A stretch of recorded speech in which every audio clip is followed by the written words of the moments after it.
What's going on? What's going on, everybody? It is the only sports podcast. I'm Will. That's Casino. How's it going? Episode number 49. 49. We are going to hit the big 5-0 on Friday's episode. And then Casino Saturday is my birthday. So big week. Big week all around. No, I didn't get you anything. Yeah, I didn't get you anything. That's fine. You have till Friday's podcast. Nothing. You have till Friday's podcast. I will not get you anything. But man, this is weeks like this are why we were like, maybe we should do two episodes a week, because NFL, NBA, NHL, like if there was something interesting happening in baseball, it would be like all four corners of the globe. This has been a crazy week. Just insane, Casino. Also, we do this podcast now 2 times a week. I have things to plug. I never plug any of my things, Casino. I'm doing, so let me do the plugs and then we'll jump right into the NFL news. But my plug is go to Kickstarter.com, Imagination issue number 1. Sign up for the pre-launch page. It's my comic book. It launches next week, May 2nd. I also have a Substack called Wilson's World. I just write things twice a week on there. Instagram, Twitter, nice. All that kind of stuff, blah, blah, blah, blah, blah. But, Casino, you have anything to plug? I don't know what plugging means besides something that I don't partake in. No, I'm just kidding. Anything except this podcast. I don't know, just all right, then without I'm a knowledge of information here. Let's just go. Let's just jump right into the big NFL story of the week. It finally fucking happened yesterday, which was good timing because we were going to record yesterday, literally like our show would have ended an hour before this happened. So I'm glad we waited and we can talk about this. So Aaron Rodgers finally traded to the Jets. The Jets get Aaron Rodgers. They swap first round picks. So they go from 13 to 15, or they go from 15 to 13, right? The Jets are the one that had the 15. Correct. So they go to 13. They get a 2023 fifth round pick, and then the Packers get the pick swap, obviously. Then they get a 2023 second round pick, a 6th round pick, and a 2024 second round pick that becomes a first round pick if Aaron Rodgers plays 65% of the plays. So, Casino, the obvious question to this is the one I will ask now. Who won in this trade, the Jets or the Packers? Packers, all day. All day. They got rid of a cancer in their team. Oh, you disagree? I disagree completely. Oh, no. I think the Packers, they needed to get rid of him. They needed to move off of Aaron Rodgers. They got quite a bit back for him. I like getting rid of him. You know me. I'm not an Aaron Rodgers guy. So getting rid of him and getting a good amount of stuff back, I'm totally for. They got rid of him. They get picks. Now they just have to utilize their picks and do them correctly throughout the next few drafts. You know, whether Jordan Love works out or not, they needed to be done with Rodgers. He was too much for that organization, a well-structured organization. Now just imagine what he's going to do now in the Jets organization. I completely disagree with you on the Aaron Rodgers thing. Here's why. So Why? The Packers, they get basically nothing this year because they don't get a first round pick. All they do is swap in the and they change 2 spots. So that means nothing. That means 0 for the Packers, nothing net gained. Then they get a 2023 second round pick. So they get a pick in this year's draft in the second round. That's good, right? And then they get a 6th round pick. Nothing, doesn't matter. And then they get a basically this deal is a first round pick, a second round pick. They keep their first round pick, and then they get a 6th round pick. So for your Hall of Fame quarterback, who you are replacing with a guy who has been on your roster for, at this point, what, 5 years? I don't know how long Jordan Love has been on this team, but for a guy that's been on your roster for minimum 5 years, you still know nothing about. You don't even know if he's a good player. We saw him play in garbage time against the Eagles, and he looked fine. But you get a unknown now leading your franchise that you've had 2 Hall of Fame quarterbacks for almost 40 years on this team. 2 Super Bowls to show for it. So in exchange for that, you get a first round pick, a second round pick, a 6th round pick. Look at the Russell Wilson deal. Seattle came out of that oh my God, obviously you have to trade Russell Wilson if you're getting this. There was clearly a better market for Rodgers because you got nothing. You got nothing in return. And then also the Jets, the cap hit for Rodgers this upcoming season is $15 million. Okay, so they're paying nothing for him. And then they created, because his contract converted to a bonus signing or something like that. So again, I'm dumb. I don't understand how the cap works at all. I was looking at the Jalen Hurt contract details that came out today. I don't understand it. I don't understand anything ever when it comes to the cap, this included. So his contract converts to a signing bonus, which means they're only taking a cap hit for basically $16 million. The Jets create $43 million in cap space for this upcoming season. They have draft picks. They have the offensive rookie of the year. They have the defensive rookie of the year. They're getting Breece Hall back, who probably would have been offensive rookie of the year if he stayed healthy. So you have this incredibly stacked Jets team now with rookies. You didn't lose any draft picks. You have a solid top 5 defense in the league in a division where you have to worry about the Bills. The Dolphins are a question mark because you don't know. Tua's talking about maybe he wants to retire for his family or whatever. I don't know. That was a weird interview he gave. And then you have the Patriots, which who knows what they are. The Bills have kind of been the perennial underachiever when everybody always picks them to go to the Super Bowl, and they haven't even gotten close. So it's you get Aaron Rodgers on a cheap contract. It doesn't hurt you at all. You lose nothing. And then it's just the only thing that sucked about you last year was the quarterback. So you get guaranteed from Rodgers maybe 2 or 3 games won that you wouldn't have won last year. This is now a 10, 11, 12 win team. This, I don't get.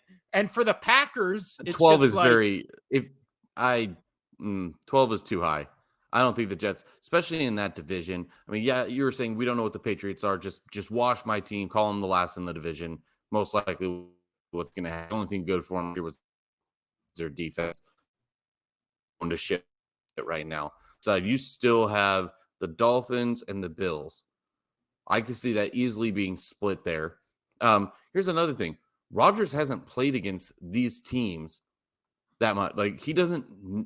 He's not used to playing against these teams in these stadiums. So yeah, is it going to be like the Tom Brady effect where Rodgers is not going to be able to go out and play in Miami? Is he going to be able to go used to playing in the cold? But I don't know. I still like the fact that I'm sorry. I guess I'm just that much of a Aaron Rodgers hater. Getting him out of my organization and him being a little whiny baby back bitch about everything, getting him out of my organization is a godsend. I don't care if he plays well, because here's the thing. If they're down, they're not. They win. How many times do they come back on Aaron Rodgers' play? Whenever Rodgers is getting beat, you could almost wrap it up and say, okay, that game's over. Rodgers is going to lose because he's already down 10 points at halftime, and he's going to wrap up shop and blame everybody else. it's very rare that he comes back out and wins that game. It is what it is. If I was the Packers and everything that he's put them through, I would be glad to get rid of him. Okay, you don't get a crazy amount, so I guess logistically, yes, the Jets won the trade because they didn't have to give up too much for him.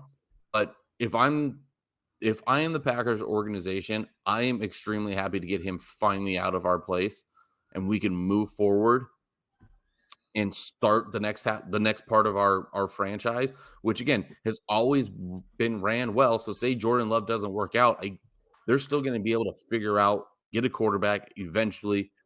Probably not going to take them too long if Jordan Love doesn't work out, and they're going to get it done. They're going to put things around him. They're going to get him. It's going to be all fine. I guess I'm just at that point where I'm just glad Aaron Rodgers is gone. If I was a Packers fan and Packers organization, and now I can move forward. So actually getting him out and getting some things back, I'm totally fine with that. I guess logistically you're right, but with my heart and what I think the Packers organization needed is they got rid of him. And they needed to get rid of him, and so they can actually move forward with the team. Yeah. Now, I agree with you in the sense that in his entire career, Rodgers has 21 fourth quarter comebacks, 31 game-winning drives, which for a player that's almost been playing for 20 years, yeah, that's not impressive. Yeah, that's not that many. No. But he sets up shop. The one thing that people who have always criticized the Packers organization when it comes to defending Aaron Rodgers is he never had weapons, which we can debate all day about because the argument is always his entire time there, the Packers never drafted a wide receiver in the first round. So does that mean those players would have been good? No, because we've seen how many first round wide receivers okay, be a better quarterback. Be a Brady where I'm just going to use Brady as an example. Be a Brady. Make players better. Make those players better. Yeah. If you're this godsend of a quarterback, make them better. Brady didn't get the one year that he got all of the things, get everything he wanted in an offense. They went undefeated, lost in the Super Bowl. So it doesn't always pan out. It doesn't always pan out. So he needs to be better, and he needs to not criticize all of his wide receivers. So even the ones that could potentially be good, what does he do? He criticizes them, he belittles them, makes them feel like crap. Look what he was doing with Lazard. Yes, by the end of the season, he was like, oh, Lazard's my man. But at the beginning of the season, he was frustrated with the dude. Sorry, I hate Aaron Rodgers so much. I also dislike Aaron Rodgers, but the hatred seething off your side of the screen right now, it just warms my heart.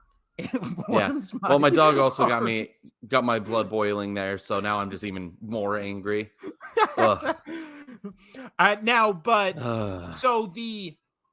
Ironically, when we first started this podcast was at the beginning of the last NFL season where the big Russell Wilson move happened. And it was eerily similar to this, which was Broncos had a great defense. They had some exciting pieces on offense, like young, exciting pieces on offense. The one thing, though, we kept saying was, all they need is a quarterback. All they need is a quarterback. And then they got the Russell Wilson quarterback, which that contract and that trade with how much Seattle had to, how much Denver had to give up to get him is a million times worse, even if it would have panned out, than what the Jets had to give up to get Rodgers, which is essentially nothing. So on that perspective, the Packers look way dumber than the Seahawks did, where the Seahawks were like, we're going to get all this capital for this guy who clearly is past his prime. I don't think anybody would debate Rodgers is past his prime. But all right. No, that's fair.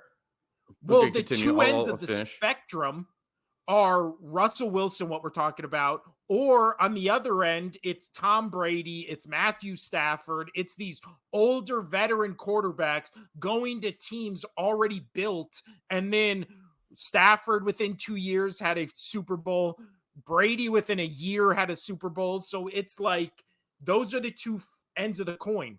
it's like he's either going to be a bust like Wilson, or he's going to be a Super Bowl champion like Brady and Stafford.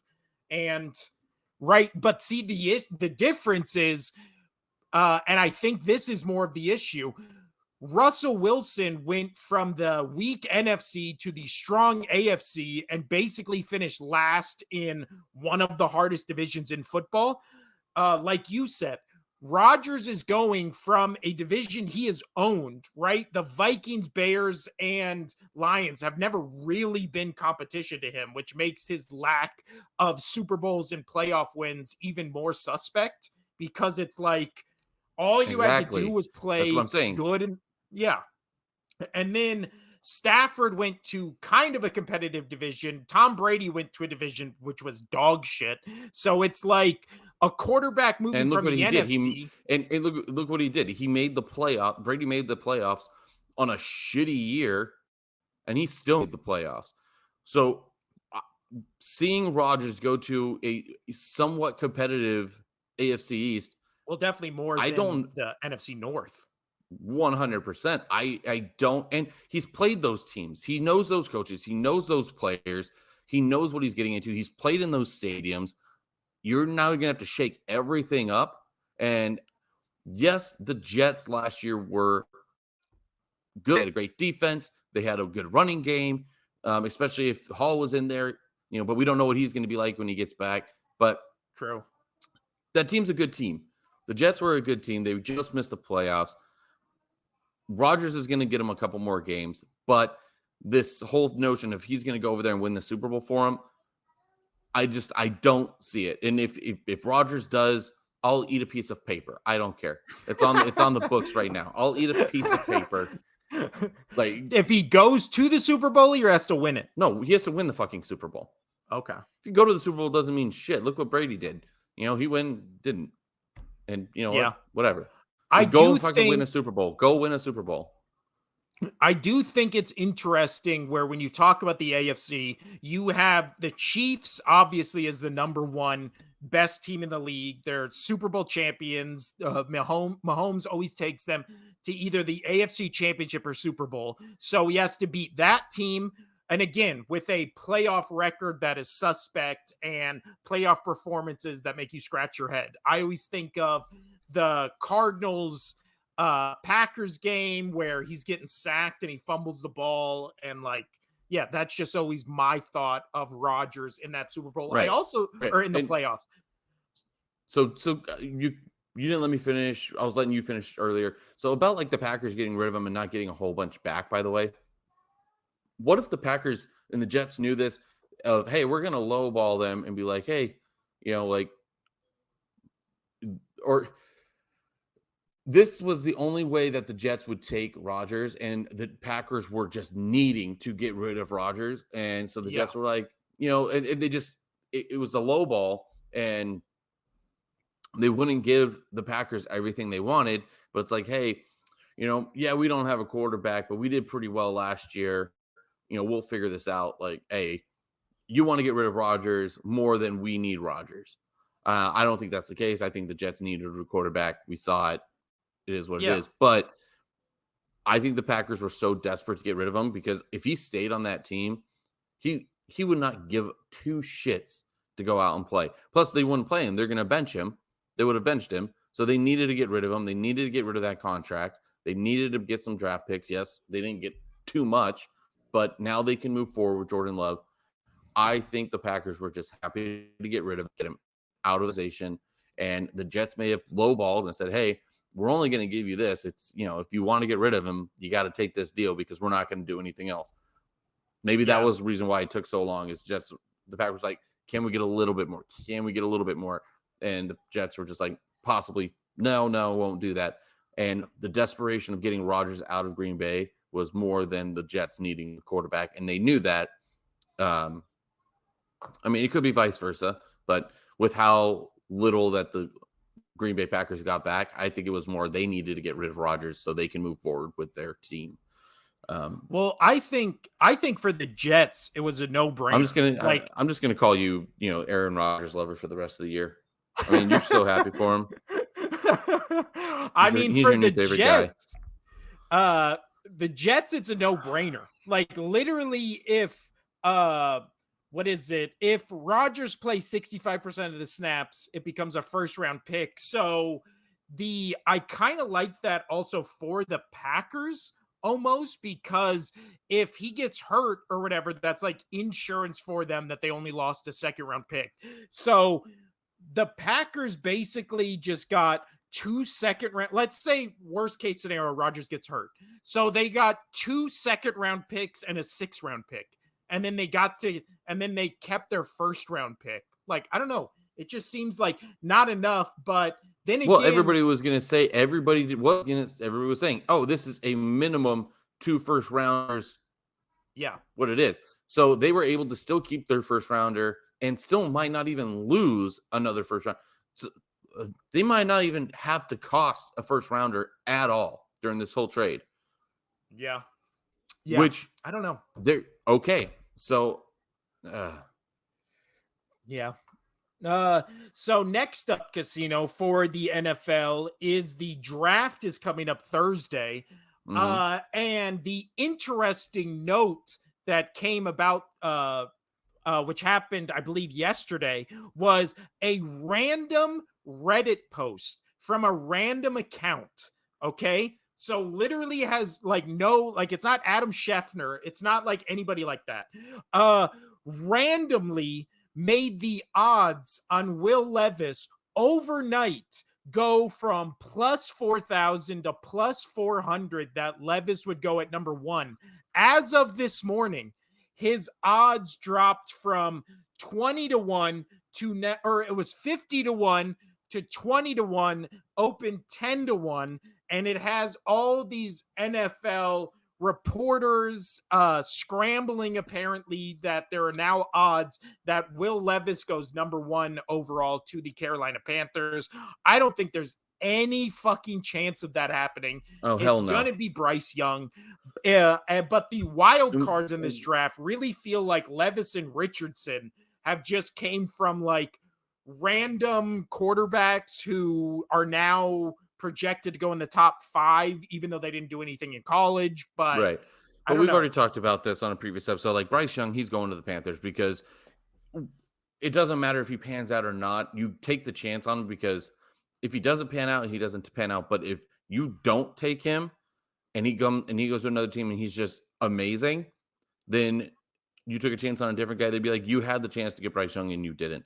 So I think as an organization to keep the fans at bay, you take which everybody's expecting and you move forward, whether he's the guy or not the guy.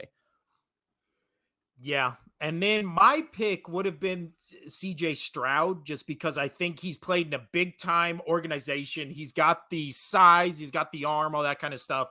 But now there's reports coming out where he's doing all the Wonderlic test and he's like getting the lowest score out of everybody, which as that relays to like the football field, that means can he think quick on his feet? Can he read defenses? Bryce Young apparently is acing all these tests. So again, it becomes one of those things where do you trust the size of Bryce Young to last on a football field? We've already seen guys of similar stature like a Kyler Murray or, like he doesn't run, but just a size comparison would be obviously Drew Brees and Russell Wilson. Those guys weren't the biggest guys on the field, and they're still much bigger than Bryce Young. So I don't know.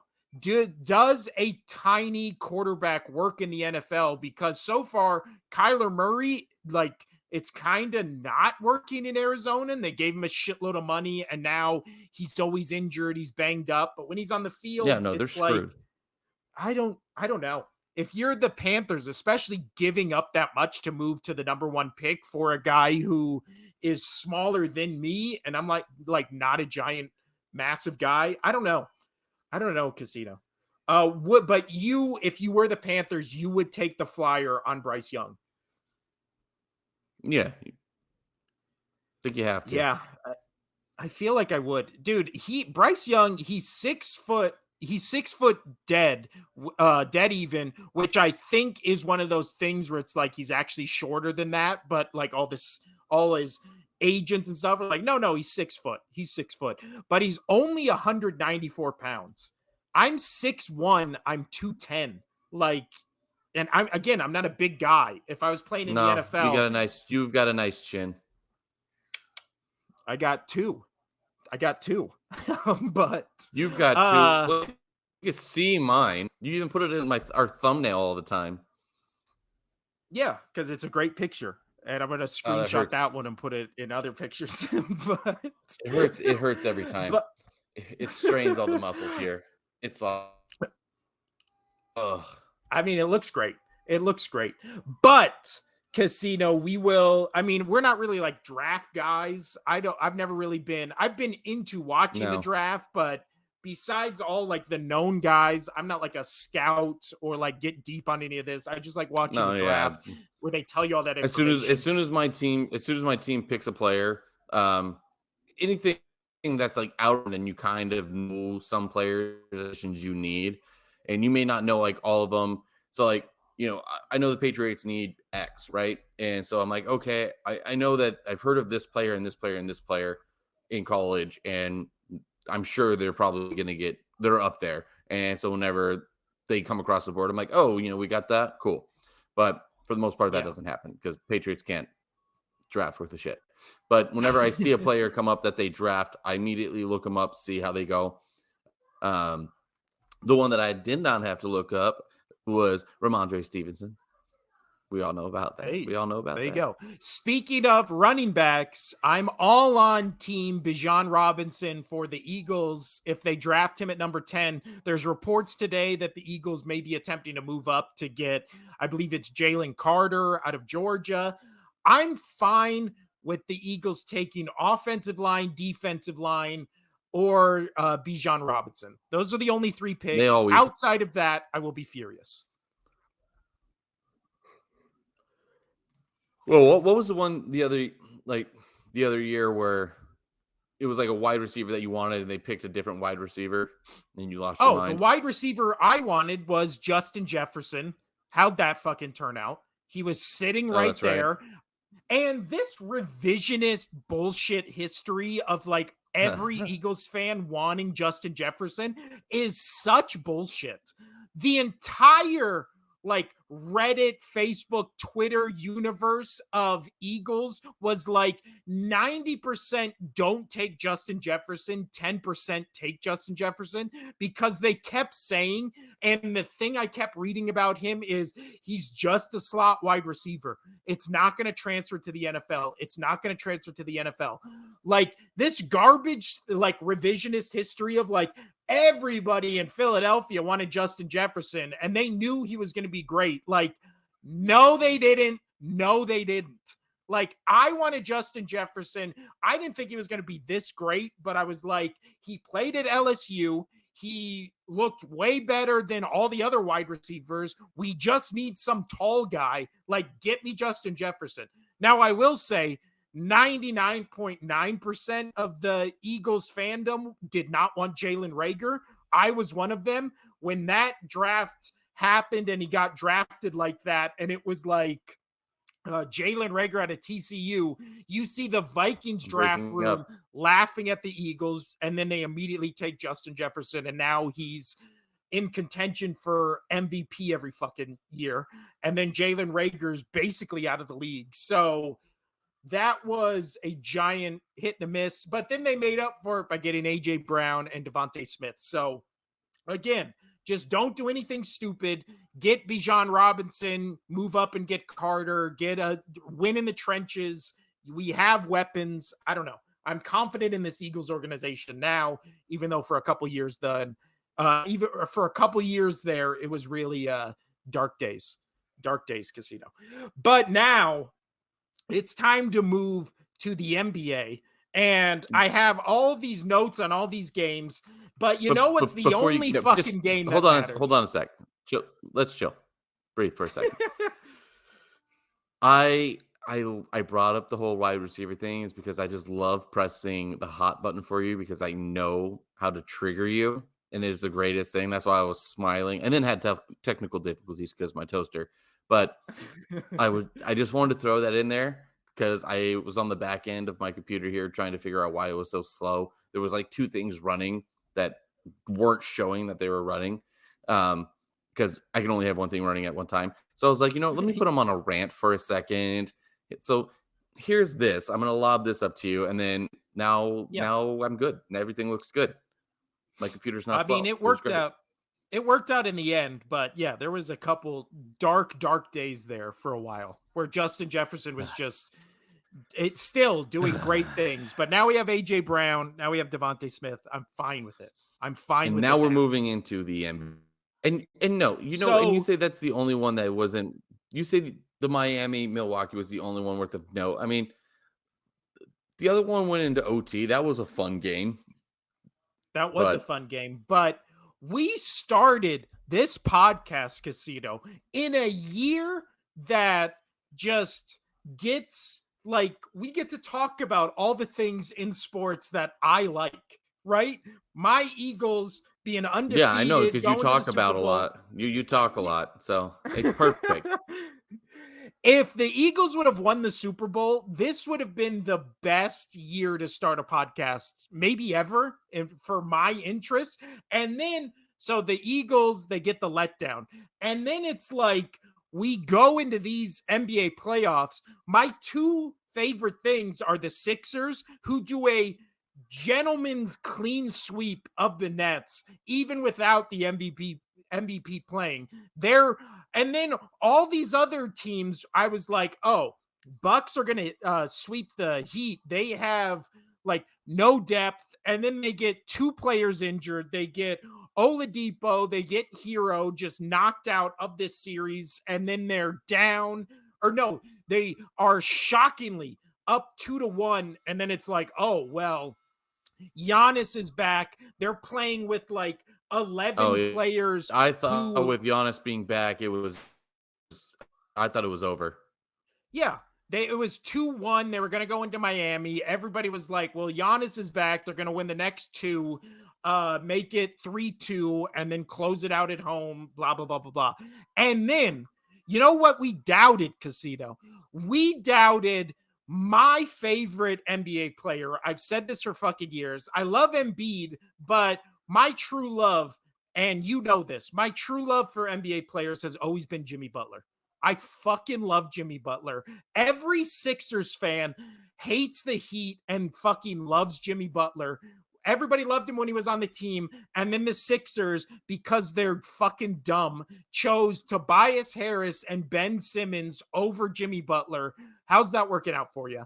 And then Jimmy Butler has just been on the Heat for 4 years, and then he's good to great during the regular season.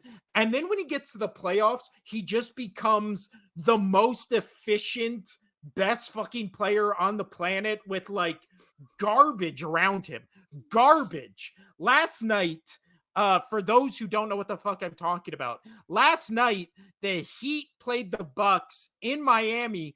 Jimmy Butler had 22 points in the first quarter, and then had like no points in the second quarter, a couple points in the third, and then it became the fourth quarter, and he hits back-to-back threes. He hits a slam dunk. He's blocking shots. He's stealing the ball. He's the crowd's a Miami crowd who never gives a fuck about basketball is literally one of the loudest crowds you've ever heard, blowing the fucking roof off the place. Jimmy Butler screaming at everybody.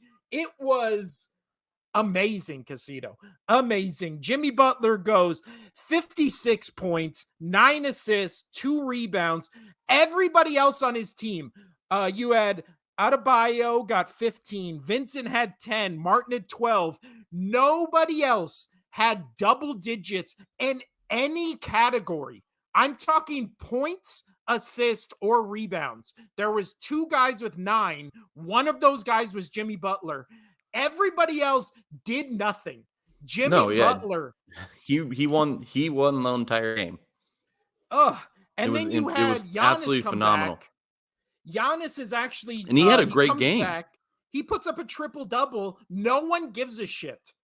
No one. No. Everybody on it the was Bucks. It was funny. So it was really funny. So as I'm sitting there watching this game, like I had it up. I had all the other games going for sports, but I had this game up, and this gentleman was like, "Oh wow, like Butler, like 56 points," or he was not at 56, but he's like, "Oh, he's having a great game.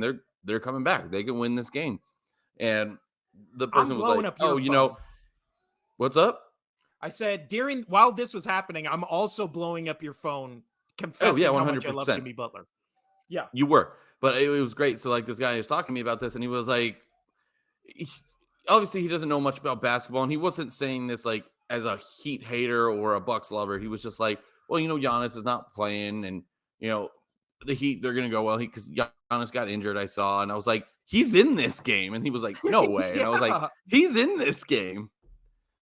It was like, Giannis had a very, very quiet. Everything was watching Jimmy Butler. Every camera was on him. Everything was on him. It was absolutely insane. He was phenomenal. And also, absolutely phenomenal. Everybody else on the Heat is just doing these insane turnovers at like the least opportune moment. They just keep doing this thing. It must have happened 4 times in this fucking game where they act like they're going to pass the ball to a guy who's going to be running left. And then they pass the ball as if they thought he was running right. And the ball just goes out of bounds by like literally just a Heat player throwing it out of bounds. Nobody else on the Heat looked like they wanted to win this game. And then Jimmy Butler, he gets the steal. He goes back for a dunk, and he's like hanging from the rim. He jumps off. He's like screaming at the crowd. The crowd's going fucking nuts. Like, it was one of the best playoff performances I've ever seen. And just to kind of piggyback off of what you're saying is, he got the steal and he went and dunked. Their points off of turnovers were 24 points. Milwaukee had 17. Their fast break points were 22.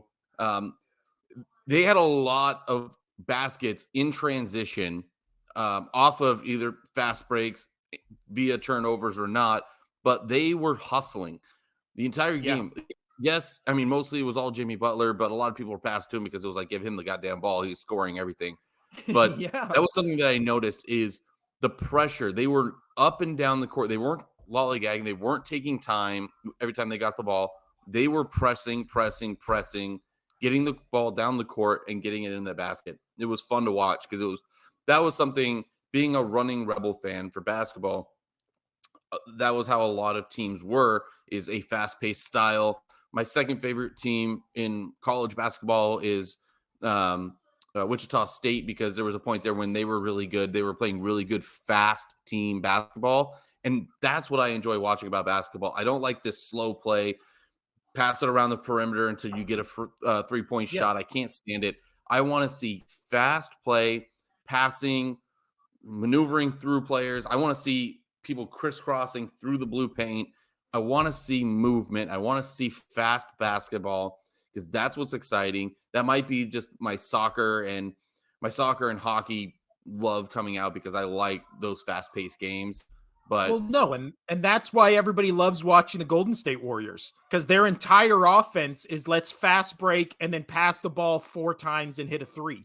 And then we're going to fast break to the other side. And it's just, like that. That's why I've always hated James Harden. I've always hated players, even Luka annoys the fuck out of me, where it's the ISO ball. I'm going to stand here and dribble till the clock gets to 8 seconds. And then I'm going to try to shimmy and get a little bit of space so I can make a fadeaway or I can make a contested 3. Like, I agree with you. I hate that kind of fucking basketball. I love and again, I've always loved how the Heat, they call it Heat culture, and how the Heat organization is run. Even though I'm a Sixers fan, like the Heat, to me, the Heat and the Golden State Warriors have always been the gold standard in terms of how to run an organization. And I mean, signing Jimmy Butler and basically being like, we're going to build a team around Butler. It's like, without some injury concerns, or if they would have just got one more player to come to Miami, like this Heat team, remember, they went to the Lakers in that finals and won 2 games where everybody was like, Lakers are going to sweep them. This one, the Bucks have the best record in the NBA, and Giannis missed 1 game, but in this game, Giannis was back in full force. He had a triple-double, and they still they were getting absolutely murdered on the boards, just offensive and defensive rebounds. I mean, for Milwaukee, they had 6 from Middleton, 10 from Antetokounmpo, well, 11 from boards, Lopez. Offensive boards, Milwaukee almost doubled the Heat, but the Heat were defending the ball well in the zone. They were boxing out. They were getting their rebounds. They had more defensive rebounds, and also their size compared to what Miami has is just like their Giannis and Lopez are just towering over everybody on the all Heat. of it. Yeah. This is fucking crazy. The Heat were down 13 with 5 minutes left in the fourth quarter. Jimmy Butler checked himself back in with 8 minutes left in the fourth quarter and outscored the Bucks just by himself 22-16 in the final 8 minutes. And again, these were not easy shots. There was nobody else on the Heat making anything. This was I'm going to let you finish up on the Miami, Milwaukee. I'm going to grab the kid. She just got up because we started late today. But feel free to continue on that. Or if you want to move over to Lakers, Memphis, I watched all that, so it'll be easy for me to jump right back in. You got it. Again, my bar turned into a Lakers bar last night.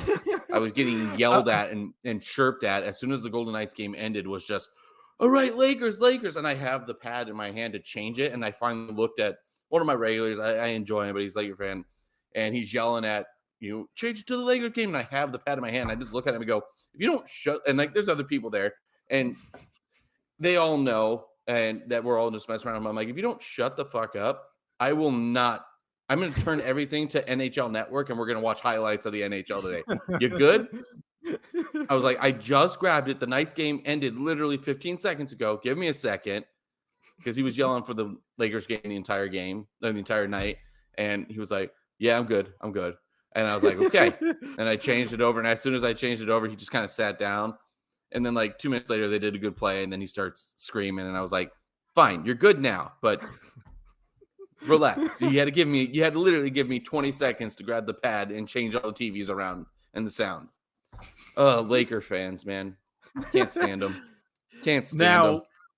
Last bit of notes on the Heat game is, so Jimmy Butler in the first quarter, he scored 20 of the 22 points the Miami Heat had in the first quarter, which that's when you're going like, oh, this is going to be the Jimmy Butler game.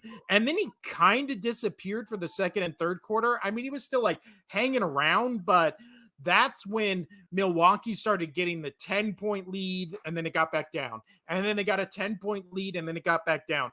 They just could not just keep this Miami. They couldn't just put the nail in the coffin. They just kept this Miami Heat team around. And then, like I just said, Jimmy Butler checks back in with 8 minutes and is like, all right, nobody else on this fucking team is going to do anything. I'm just going to have to win it. And then he literally does with 2 just absolute daggers. I think it was 2 threes, and then they overturned one of the threes to a 2, I believe, because it was the Kevin Durant thing where his toe must have been a half an inch over the third baseline. So over the 3 baseline. Yeah. So now when it comes to this series and talking about the Bucks perspective, the Bucks are now down 3-1 with the next game. I believe the next game does go back to Milwaukee, if I'm not mistaken. That is one of the notes I do not have. I don't remember how the NBA playoffs run, because they like to do it weird. The playoffs should be 2-2, 1-1. It should not be this 2, 3, 4, 2, 1, X, Y. No, just I can't stand it. Yeah. So now it's 2, 3, 1, 1. It's dumb. No, it's 2. What is it? Is it 2, 3, 2, 2? I think. Well, game. You should know. You're the NBA guy. Dude, I still don't understand it. I don't understand how they do this. But the tomorrow's game takes place in Milwaukee. So that'll be game 5. And then game 6 goes back to Miami. And then game 7 goes, obviously, if it goes to game 7, goes back Oh to no, so it is a Milwaukee. 2-2-2-1-1-1. Which one is it? What game or sport is it where it's that weird 2-3-2 or 2-3-1-1? I don't know. I think the NBA used to do that, and they might have Maybe that's switched what it it is. to this And they format. realize that But it's idiotic. Yeah. All right, cool. yeah, but they just don't want game 7 to be in the team with the lower seeds arena, which I kind of get. So yeah, 2-2-1-1, even though I feel like it should be maybe 2-3 and then 2. I don't know. I don't fucking know. But yeah, so now when it comes to, we've talked about the Heat and how the Heat are doing this, I have no fucking idea, because you saw that insane stat last night where like 11 undrafted players were getting time in this playoff, and like the second closest was like 7. So they have 11. The second was closest was 11 or something like that. How they won that game last night, even with Jimmy Butler's crazy performance, I do not know.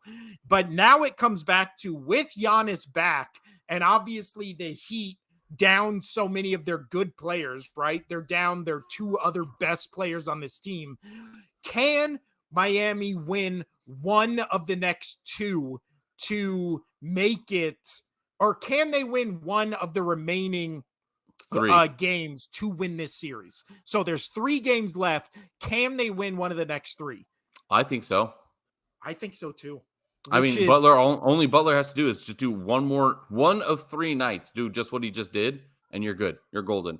Because obviously, it doesn't matter what Giannis did in this game. He had a triple double, 26 points, and not only did heartburn. Not only did I'm old, people. Yeah, not only did Giannis score 26, but Lopez 36, like with 11 rebounds. Middleton had 14. So like, the players that needed to show up, they showed up. Like, everybody played well. But if Butler has another game like he did, it doesn't fucking matter. And he has 3 chances to do that. I think the Bucks are in total worry mode right now.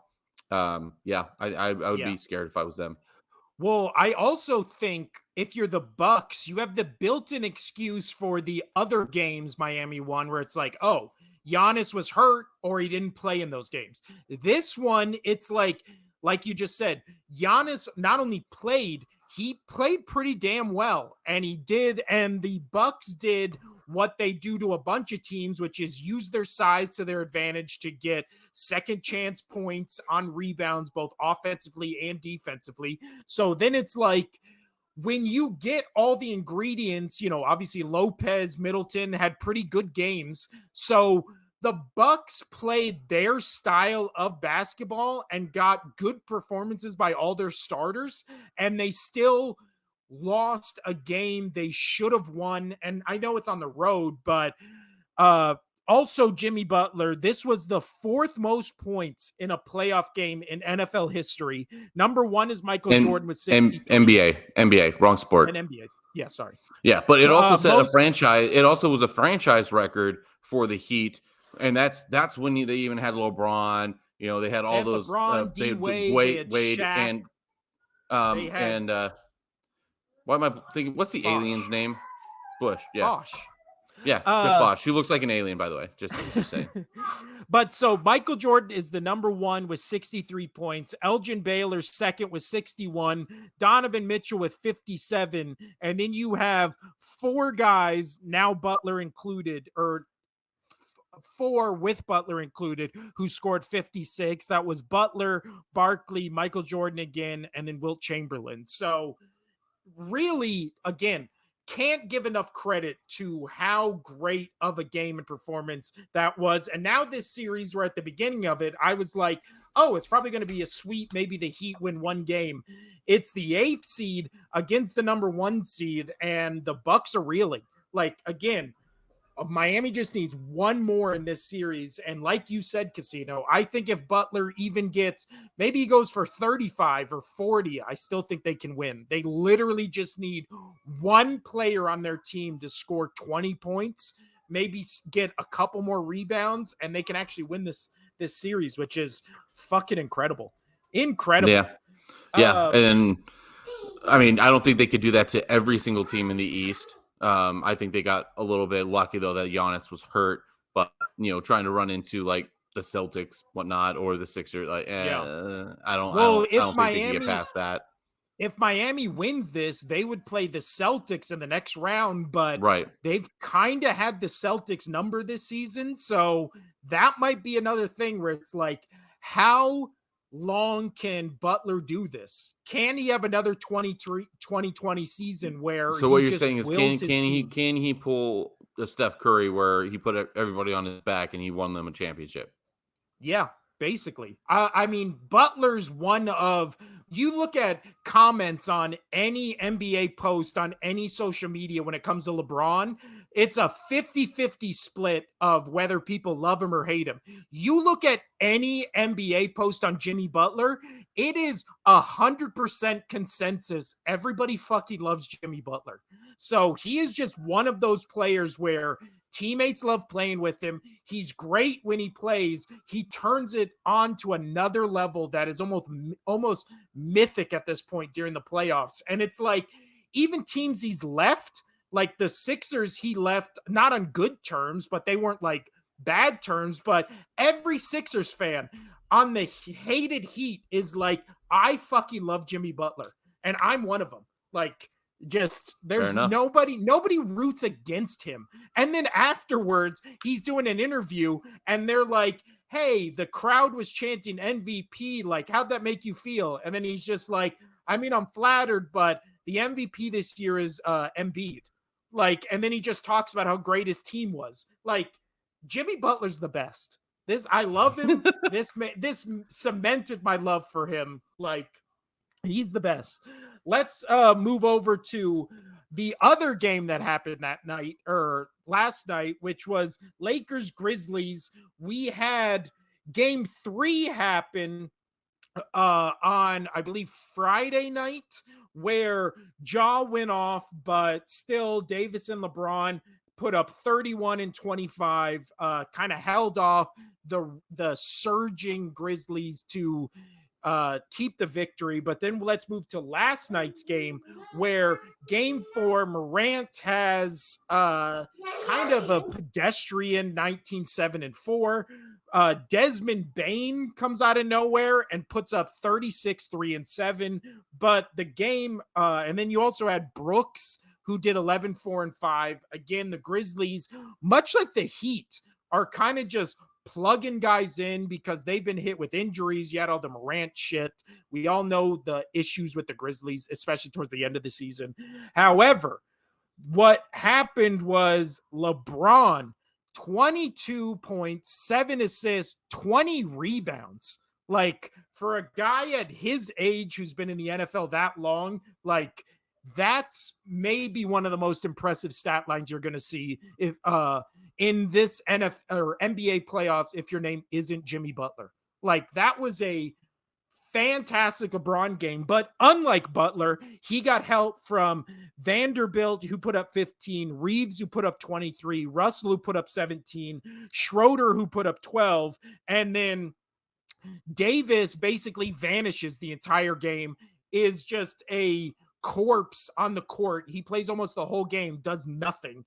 And then he bails them out at the end to get a block on Morant that sends them to OT. After a LeBron, I mean, that drive up the middle, just little floater off the glass above like the fingertip. I didn't think it went in because when it came down, it didn't touch the net. The Lakers fans at the bar were just like, huh. And I was like, the point, it's tied. And they're like, no. And I was like, yeah. And everybody's like, they're like, oh my gosh, we scored that. And then we saw the replay, and as it goes down, it like touches the net to like breathes on it. I didn't think that went in. It didn't from my angle. What a great that first angle shot. that they oh my goodness. Yeah, I mean, and you know what? You use the backboard, and that's what good players should do. Use the backboard in clutch situations. It's there, and he put it off, kissed it with some nice English, landed perfect. I thought it was a great play. Oh, and yeah, just Yeah, I like did say it's that. So literally the at the wife goes, "You said," the wife fingertips. goes, "You said some nice English," and I'm like, "Yeah, yeah, kiss the glass with nice English." So the ball kisses the glass, so like touches it, she's like, just like that. Think Yeah. pool, like with you put some English on the cue ball. It's like, and it spins it. It's English. You spinning it. Yeah. But yeah, This is and why you then don't I have a mean podcast for sports. after that shot, what is it? The kind of the cherry on top of just a super impressive LeBron James game, especially to go just right up the gut during that. And like you said, avoid two defenders, kiss the backboard, kiss the glass so it goes right in the hoop, sends it to OT. And then when it got to OT, Grizzlies kind of fell apart. Lakers turned it on, especially defensively. Again, since the trade deadline, the defensive play by the Lakers has been almost surpassing how impressive their offensive performance is. And then you get on game 3, you had that was the Anthony Davis game, right? He goes 31, 2 assists, 17 rebounds. And then the next game, you don't get Davis is just non-existent, and that's where you get all the role players and Braun to just close the game out. So again, this Lakers team, I think it's impressive what they're doing against the Grizzlies, even though, again, the Grizzlies don't feel like a number 2 seed because they're so beat up and because you have all that Morant drama. So I'm really curious to see what this Lakers team is against. They're probably most likely going to play the Nuggets in the next round. Then it becomes, all right, Nuggets have looked fantastic, and we can switch over to that series, which nothing really to say about that one. It's Nuggets Timberwolves. The Timberwolves won in OT on Sunday night, I believe. But again, that was just, it's hard to sweep a team. If you would have said the only team that sweeps through the first round is the Sixers at the start of this playoffs, I don't think I would have believed you, even though the Nets are kind of a fraud when it comes to their record, because the people that got them their record, nobody's on that team anymore. So, right. But yeah. And then so the Nuggets Timberwolves, Jokic went off in that OT game, even though they lost. He had 43 points, 6 assists, 11 rebounds. Great game. But then Anthony Edwards on the other side, 34 points, 6 assists, 5 rebounds. And yeah, that series, I believe, is going to be over. So let's talk about the series that are definitely over, even despite the other team winning a game. Yeah. Right. So it's Nuggets Timberwolves. I don't think the Nuggets, that was like everything went right for them. And even then they had to squeak out a win in OT. I think Nuggets closed it out in game 5. Same with the Celtics. Hawks. You had the Trae Young game where he went 32, 9, and 6. Great performance, but still, in that, Tatum 29, 5, and 10, Smart 24, 8, and 3, Brown 15, 3, and 1. So it's not like the Celtics didn't show up. Just Trae Young is going to have one of these games a playoff series. Right. He's a superstar for a reason in the NBA. He's the face of a franchise. Things like that can happen. But Celtics close it out next game. I'd be shocked if they lose another game in this series. Obviously, we talked about the Sixers sweeping the Nets. The Nets were kind of a fraud to begin with. Lakers, Grizzlies, I also think is one of those games, especially where you survive the, unlike with the how Celtics. It ended, so with how it ended last night, I think now it's done. I think it's over. Yeah. Like where the Lakers win the next one, they win the series 4-1. And they head on home. I think that's done now. Yeah. Well, especially where, unlike the Celtics, you survive, Morant, Trae Young, when you play their teams, no matter what their teams are, you're going to have to survive one game where they go off, right? The Celtics couldn't survive the game where Trae Young went off. The Lakers did survive the game where Morant went off, but I think those series are all coming to an end. Weirdly enough, the Knicks Cavaliers has been a series I was looking forward to, and now a series that I think is maybe the worst one going on in the playoffs. I haven't even heard about it. Like, it just doesn't. Yeah.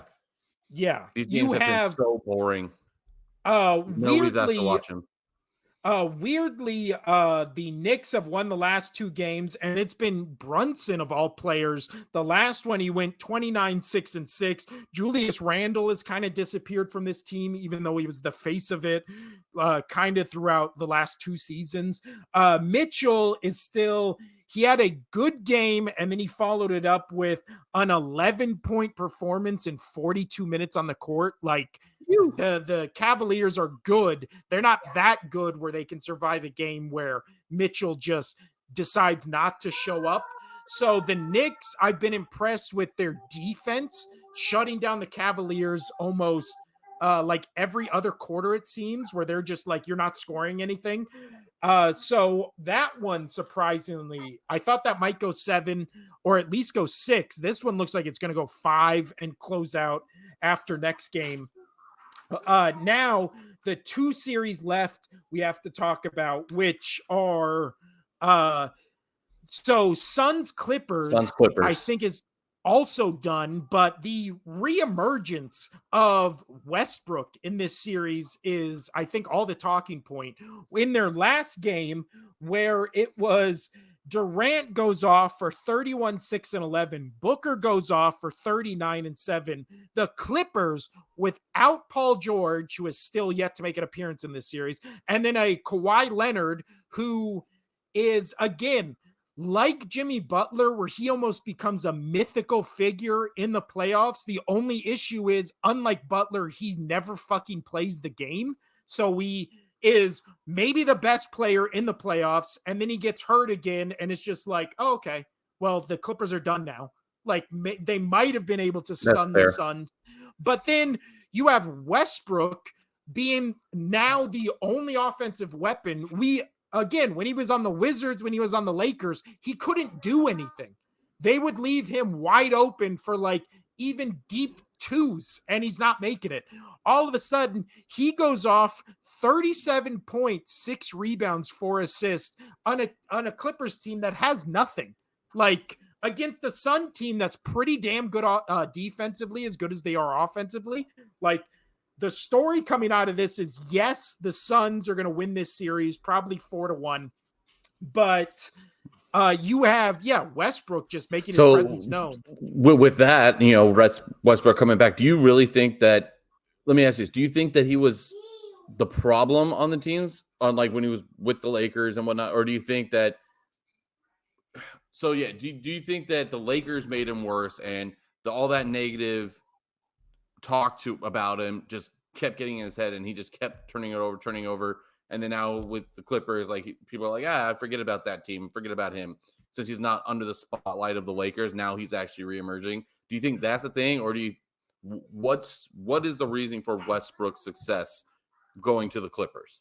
Well, I think on the Clippers, especially in that game, it was like, we have no other options. You're the only one, so do what you got to do. And then he showed people that he's still at least competent, and probably above competent, in being the leader of a basketball team. Because, again, even when he had Kawhi Leonard on the field, or on the court, he wasn't doing this kind of stuff, but he was still a defensive menace, kind of shutting down Durant for almost 3 quarters. In that first game, they kind of stole away from the Suns. But in this game, and the difference of him on the Lakers as opposed to the Clippers is, on the Lakers, he had to play not second fiddle, he had to play third fiddle to both LeBron James and Anthony Davis. And those LeBron James teams only work when he has perimeter shooters, right? Because Anthony Davis and LeBron James work in the paint. They drive into it. They either get a bucket, or they dish it to the outside, where they're expecting you to at least be a semi-decent perimeter shooter, right? So then when it comes to Westbrook, that's never been his game.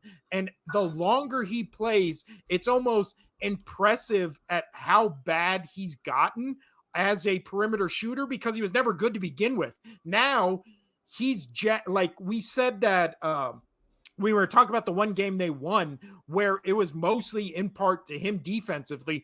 Offensively, he was still like 3 for 19, I believe, and he's jacking up 3-point shots in the fourth quarter in the last like 3 minutes. And you're just like, it's completely bricking off the, like not even touching the rim. And you're like, what the fuck are you doing? Like the unbridled confidence has always been one of the best and worst things when it comes to Russell Westbrook.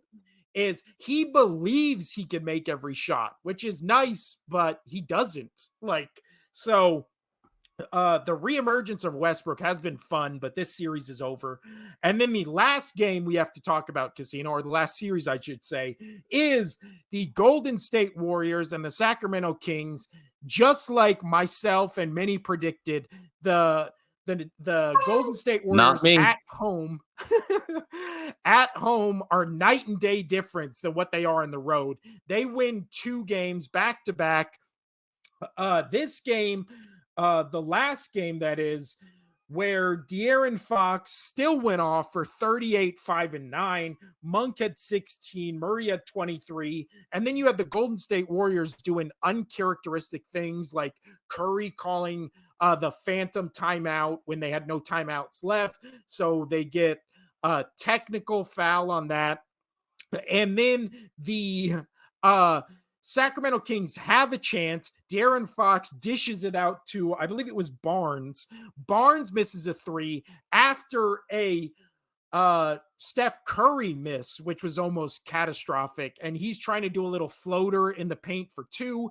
He misses. The Kings get it back, call a timeout. And then Draymond Green, this is why you want Draymond Green, right? He's a great defensive player. He's a menace. He kind of shut Sabonis down anytime he's been on him, even after the foot stomp game. He's kind of made Sabonis his bitch during this series, just defensively. Yeah, because Sabonis is scared as shit to get stepped on.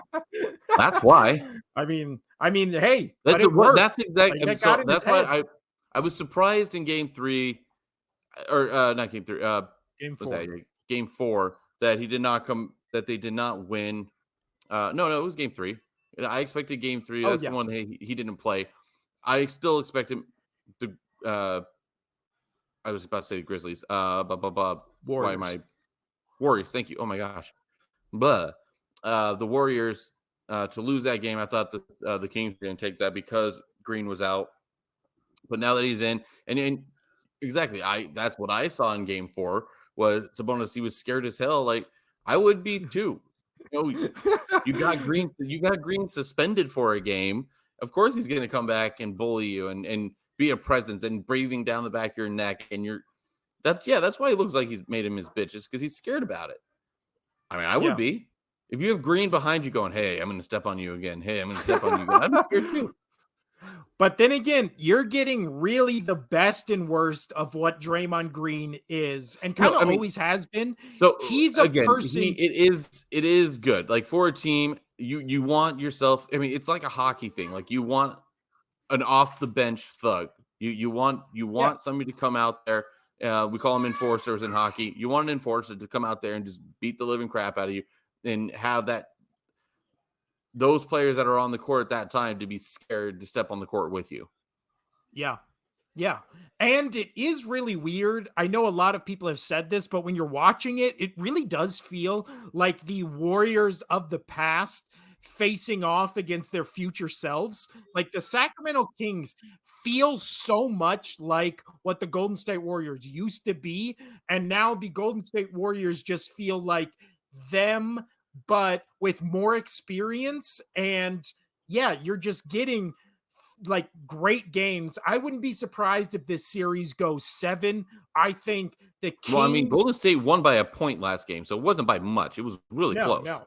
Well, and it was Draymond Green locking up De'Aaron Fox, so he had to dish it to a much less a much worse shooter than him on the perimeter. And if that three, it almost went in. And again, if it was De'Aaron Fox, it probably would have, but that's why you want Draymond Green. He's still, with everything he's lost offensively, still defensively, he's one of the best in the league. Like, it's impressive. It really is.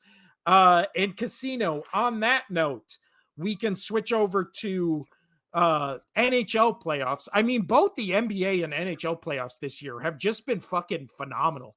Like, this is just great playoffs. I like the NHL playoffs so much. And I said this year, this was going to be a good year because there was just so much, there's barely any difference between any of these teams. So, that's why every series is what? So we record 2-2? All right. So we just covered the NBA. However, we have to end the show early today, but don't worry, we're going to do a one-off tomorrow, just talking about the NHL playoffs, and then we'll be back with a full episode on Friday to talk about what happened in the draft and the rest of the NHL and NBA playoffs that happened from then till now. So, yeah. Well, I mean, do you want to do a one-off tomorrow? That's what I was saying. Yeah, we could do a one-off tomorrow just to talk about NHL playoffs. Yeah. And then I would like to get that covered, yeah. Yeah, and then we'll talk about whatever transpires tonight till Thursday. We'll talk about on Friday along with the draft and blah, blah, blah. So I'm Will. That's Casino. This has been the Only Sports Podcast. We'll see you tomorrow to talk NHL playoffs. Adios.